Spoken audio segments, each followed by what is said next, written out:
Hello everyone, welcome to my channel English with Sunita ma'am. और आज मैं आप लोगों के लिए लेके आई हूँ जो 7th क्लास के ओपन स्काई से रिलेटेड जो चैप्टर नंबर 10 है उसका सेकंड पार्ट। फर्स्ट पार्ट हमने पढ़ लिया था और सेकंड पार्ट में हम देखेंगे कि आगे की फाइटिंग में आखिर क्या होता है और किस तरह का वो एग्जाम्पल क्रिएशन वहाँ पे देता है। तो यहाँ तक ऊपर वाले पैराग्राफ हमने रीड कर लिया था इसको। अब यहाँ से हम देखते हैं। I did love my younger brother, although I also happened to be the one who that tricked him into trouble। अभी क्या कह रहा है, अपने यंगर ब्रदर का ये एग्जाम्पल दे रहा है। ये जो राइटर्स है, ये जो राइटर है, ये 3 भाई हैं। जो एल्डर है उसके साथ जो फाइटिंग हो रही थी वो अब एक ये खुद हो गया, दूसरा ये जो एग्जाम्पल दे रहा है कि जब मैं अपने भाई से, छोटे भाई से बहुत प्रेम करता हूँ, यदि I also happen to be one who ticked him into trouble। लेकिन क्या होता है काफी बार कि अगर वो मुझे परेशानी में डाल देता, ट्रबल होता है परेशानी, तो मैं उसके साथ कुछ ट्रिक करता हूँ, यानी उसको सबक सिखाने के लिए मैं उसके साथ कुछ ट्रिक करता हूँ। वो ट्रिक क्या है? But I would always stand by two rescue. लेकिन हमेशा अगर वो परेशानी बढ़ जाती है तो मैं हमेशा उसको डिफेंस भी करता हूँ, यानी उसको बचाने की कोशिश भी करता हूँ। Like scaring him of goats and then tying him up at the balcony and hiding behind the door, watching him struggle and come to rescue if he starts crying। As example ये बता रहे हैं कि जैसे अगर मैं उसे भूत से डराने के लिए और उसे टाइट बांध देता हूँ, कहाँ पे? बालकोनी में। टाइंग एंड टाइट बांध देता है।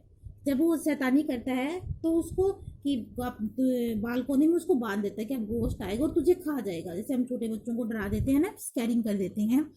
And hiding behind the door, और मैं डोर के पीछे छुप जाता हूँ। वॉचिंग हिम, और उसको देखता हूँ। Struggle and come to rescue if he start crying, जब जैसे वो अपने आप को छुड़ाने की कोशिश करता है ना, तो वो स्ट्रगल करता है, संघर्ष करता है। लेकिन मैं उसे रेस्क्यू होता है वो डिफेंस करना, उसको बचाना, लेकिन मैं उसको बचाने के लिए पहुंच भी जाता हूँ। कब? इफ ही स्टार्ट्स क्राइंग, जब वह रोना स्टार्ट कर देता है। क्या कह रहा है? जब वो रोना स्टार्ट कर देता है तो उसको बचाने के लिए मैं पहुंच भी जाता हूँ। One of the incidents I vividly remember is when he incidentally locked himself inside a room and was unable to open the door, with my parents guiding him from the balcony window for how to open the door for almost an hour। ऐसा ही एक accident इसके साथ ऐसा हुआ, ये ताज़ा ही accident है जो उसे ध्यान में है कि एक एक्सीडेंट ऐसा हुआ कि उसने अपने आप को लॉक कर लिया। Locked himself inside a room, अंदर वाले रूम में उसने अपने आप को एक लॉक कर लिया। And was unable to open the door, अब वो अनेबल भी नहीं था, मतलब समर्थ नहीं था उस डोर को खोलने के लिए। With my parents guiding him, यानी को छोटा था ना, यंगर था, उसके पेरेंट्स थे उसे बार बार गाइड कर रहे थे कि ऐसे करो तब जो डोर है वो ओपन होगा, लेकिन वो अनेबल था। For the balcony window, from the balcony window, जो मतलब बालकोनी के अंदर जो विंडो था। How to open the door, कि किस तरह से उस डोर को ओपन करना है। फॉर ऑलमोस्ट एन आवर, यानी एक लगभग 1 घंटे के लिए ऐसा ये जो प्रोसेस था ये चला। My parents did not know, अब मेरे पेरेंट्स को कुछ समझ में नहीं आ रहा था टिल दैट डेट, उस समय तक, उस डेट तक कि I was the one who taught him, कि मैंने उसको क्या ऐसा समझाया कि how to close the door, कि उसने कैसे डोर को बंद किया, कि मतलब उसे समझ नहीं आ रहा था कि अंदर से डोर को आखिर बंद कैसे किया गया। ठीक है। And while busy with all the fori at home, और उस समय तक जब ये काम चल रहा था, बिजी, जैसे वो बिजी था, तो इस समय ये घर पे ये मूर्खता वाली जो घटना हुई थी। द 3 of us, यानी हम जो तीनों, became quite popular in our locality for one thing. एक बार ऐसा हुआ कि ये तीनों ही क्या बन गए?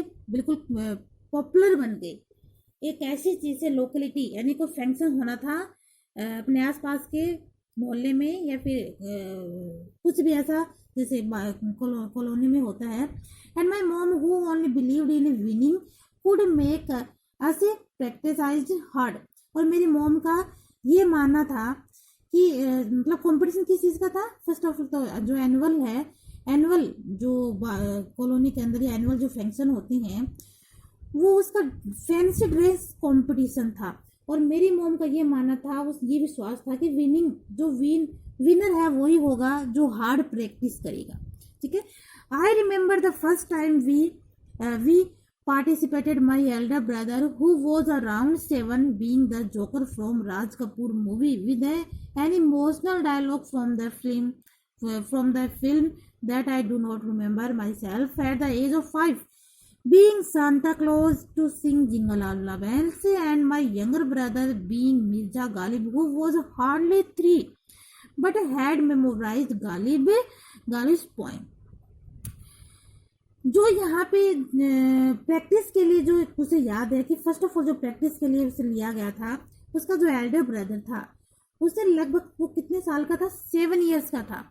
और उसने क्या फैंसी ड्रेस में क्या चूज किया था, जोकर बनना। जो राज कपूर साहब की जो मूवी है उसमें जो जोकर बनता है, तो वो ही जोकर वाली फैंसी ड्रेस में उसने कंपटीशन के लिए पार्टिसिपेट किया। अब बारी आती है हमारे ऑथर की।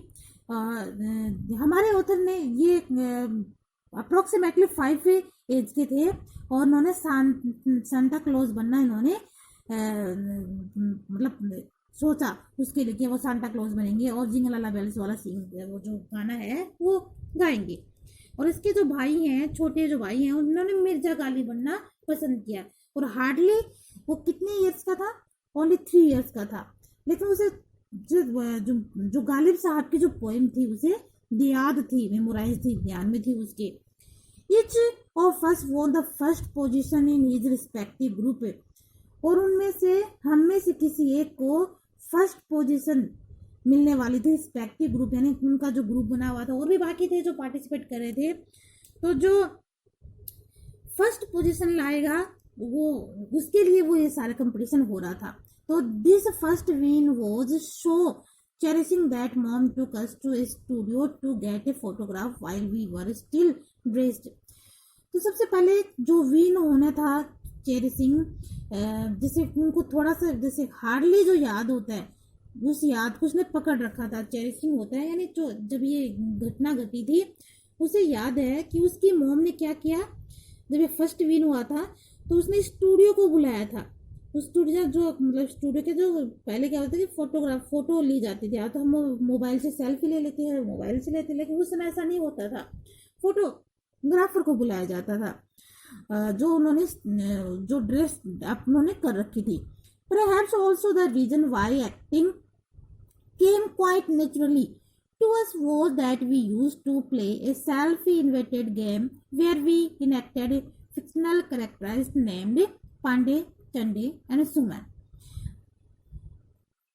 शायद उनको थोड़ा ऑल्सो द रीजन ये कारण था कि उनको एक्टिंग में नेचुरली एक्टिंग जो उन्होंने करनी थी उसमें जो उन्होंने सेल्फ प्ले किया था, मतलब जो ऊपर वाले जो बताए गए थे ना कि उसके जो एल्डर ब्रदर और यंगर ब्रदर खुद ने जो पार्टिसिपेट किया था, उसके बजाय इसके मॉम ने क्या इंक्रीज किया कि अपना खुद का सेल्फ इन्वेशन यानी अपने खुद का प्ले रोल करो। आप किसी के ऊपर नहीं बल्कि खुद का प्ले रोल होना चाहिए आपका, जहाँ पे उन्होंने एक्ट करना था। इनएक्टेड होता है एक्ट करना। वैसे अधिनियम तो हमारे जो संविधान है उसमें लिया जाता है, लेकिन जो एक्ट जो हम किसी प्ले में करते हैं उस एक्ट की बात है यहाँ पे। तो काल्पनिक जो करेक्टर्स थे, फिक्शनल यानी काल्पनिक जो करेक्टर लिए गए थे, उनका नेम क्या था, उन्होंने किस किस नेम से वो प्ले रोल किया था, पांडे, चंडे यानी सुमन के नेम से। The game was simple, game बहुत सिंपल था, just to talk and act like grown up. तो जैसे वो आपस में बात करते हैं, एक्ट करते हैं और उसी तरह से वो ग्रो अप होता चला जाता है। Though successful on stage, yet school and studies were becoming increasingly difficult for me।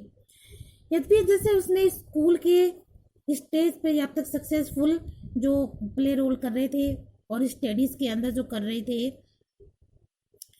मैंने समझने की कोशिश करना है यहाँ पे कि किसी के साथ कंपैरिजन कर रहे हैं कि अभी तक जो स्कूल में सक्सेसफुल जो स्टेज के ऊपर जो प्ले रोल कर रहे थे और स्टडी में भी कर रहे थे और अपने आप को इंक्रीज करने की कोशिश कर रहे थे, ये सब डिफिकल्ट फॉर मी, यानी ये सब मेरे लिए तो डिफिकल्ट था।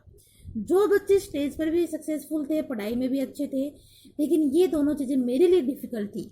The neighbour kids the neighbour kid who also happen to be my classmate befriended me. और इसी तरह से वो एक एग्जाम्पल अपने साथ की कोई घटना बताता है कि मेरे पास का ही कोई बच्चा था नेबर का, जो ऐसा ही था कि उसी क्लास में था बट उसका फ्रेंड था, and he was the topper in our class, और वो मेरे क्लास का टॉपर था। And though he always help me in study, और हमेशा वो स्टडी में मेरी हेल्प करता था, but he added to my misery, लेकिन वो हमेशा मेरी परेशानी का सबब बन जाता था। कैसे कि मेरी हेल्प तो करता था वो, क्योंकि वो अच्छा था, पढ़ाई में भी अच्छा था और स्टेज पे भी अच्छा था, सक्सेस था, वो मेरा फ्रेंड था और हमेशा मेरी हेल्प करता था, लेकिन मेरे परेशानी का सबब कैसे बन जाता था? मिजरी होता है परेशानी, because my mom would set him an example to compare, कि मेरी जो मोम है हमेशा मुझे उसका एग्जाम्पल दे के हमेशा कंपेयर करती थी। जैसे कि हम लोग करते रहते हैं कि उसने देखो कितने नंबर लेके आई है, उसने कितनी पढ़ाई की है, कितनी होशियार है, हर चीज़ में इंटेलिजेंट है, तुम क्यों नहीं हो? तो हम जैसे आप बच्चों में कंपैरिजन करते रहते ना, तो वही कंपैरिजन इसकी मॉम करती थी। Meanwhile, my younger brother reached the age to join a school actually a bit early. अभी क्या कह रहे हैं कि इसका जो यंगर ब्रदर था, ध्यान में ना, इसका यंगर ब्रदर जब वो इस एज में पहुंचता है तो वो उसकी स्कूल को ज्वाइन करता है, ठीक है। For he was still less than 3 years old, और अभी तक वो मतलब 3 years के आसपास का ही था वो। But to my surprise he was eager to go to school, लेकिन फिर भी वो सरप्राइज था। माई सरप्राइज फिर भी टू माई सरप्राइज इसलिए था, वो मैं सरप्राइज इसलिए था कि वो बहुत आतुर था ये घर, ठीक है, बहुत आतुर था। आतुर किस चीज के लिए था? टू गो टू स्कूल, यानी मेरी स्कूल में वो आना चाहता था, जल्दी मेरी स्कूल में वो पहुंचना चाहता, इस चीज के लिए वो आतुर था। He joined a rising new school NHES, और उसने जल्दी ही मेरी स्कूल को ज्वाइन कर लिया था, आ गया था, ठीक है। NHES का मीन्स उसकी स्कूल का नेम है ये। Also after completing his primary education and 4th standard at ST Joseph, my elder brother was to be moved to same school for further study। और इसी तरह से जब उसकी प्राइमरी की जो स्कूल थी वो कंप्लीट हो चुकी थी, उसी प्राइमरी स्कूल कंप्लीट होने के बाद जो एजुकेशन में जो 4th स्टैंडर्ड तक जो उसने वहाँ पर अपने बड़े भाई के साथ जो वो किया था, उसके बाद वो उसी के साथ दूसरे स्कूल में फर्दर स्टडी यानी आगे की पढ़ाई के लिए सेम स्कूल में मूव हो गया, चला गया, ठीक है। यानी कि अपने एल्डर ब्रदर के साथ, क्योंकि उन दोनों भाइयों की जो जितनी क्लास तक उनको पढ़ना था उतनी क्लास तक वो पढ़े, फिर वो दूसरे स्कूल में एक साथ आगे चले गए। He did pass with flying colour, ranking second in his final year, and he was awarded एक kitchen storage container filled with sweets. और जब उसने रैंक फ्लाइंग कलर्स यानी रैंकिंग सेकंड मीन्स जब उसने वो क्लास पास किया तो उसकी रैंक सेकंड रैंक आई उसे फाइनल ईयर में, और उसे अवार्ड दिया गया। वो अवार्ड क्या था? किचन का जो स्टोरेज कंटेनर था उसमें उसके वो किसका भरा हुआ था? स्वीट्स, मिठाई का भरा हुआ था, वो उसे दिया गया। And that container is still present after round 20 years at the kitchen at my native home. और कंटेनर, और तब तक वो कंटेनर वहाँ पर प्रेजेंट रहा जब तक कि 20 years, यानी कि वो 20 years का नहीं हो गया, और किचन में मतलब वो उसके आसपास था, वो उसके घर में तो रहता ही था वो, अब वो उस चीज़ को इंक्रेज करने लगे, ठीक है। तो जैसे वो प्रेजेंट टाइम में अभी भी वो उसके लिए प्रेजेंट है, उसे वो कंटेनर उसको वो याद आता है। And expect from the life is restore pact chapter the brotherhood by Aruna Gupta. ये है, और ये हमारा जो राइटर है ये अरुणा गुप्ता है, और ये अपने ब्रदरहुड से रिलेटेड चैप्टर यहाँ पे इसने डाला है, ठीक है। अब आपको समझ में आ गया होगा ब्रदरहुड यानी कि ये मेमोरीज तो हर एक से रिलेटिव होती है, हमारी सबकी मेमोरीज होती हैं जो हमको याद आती रहती हैं, वो सैडनेस भी हो सकती है और हैप्पीनेस की भी हो सकती हैं। ओके, आज के लिए इतना ही। हमारा चैप्टर नंबर 8 है वो कंप्लीट हो, जो सॉरी चैप्टर नंबर 10 है वो कंप्लीट हो गया है। और अब इसकी क्वेश्चन आंसर और यूजिंग ग्रामर इसके थर्ड पार्ट में लेके आऊंगी। और जाने से पहले एक लाइक आप भी जरूर देते जाना। Okay, bye bye guys.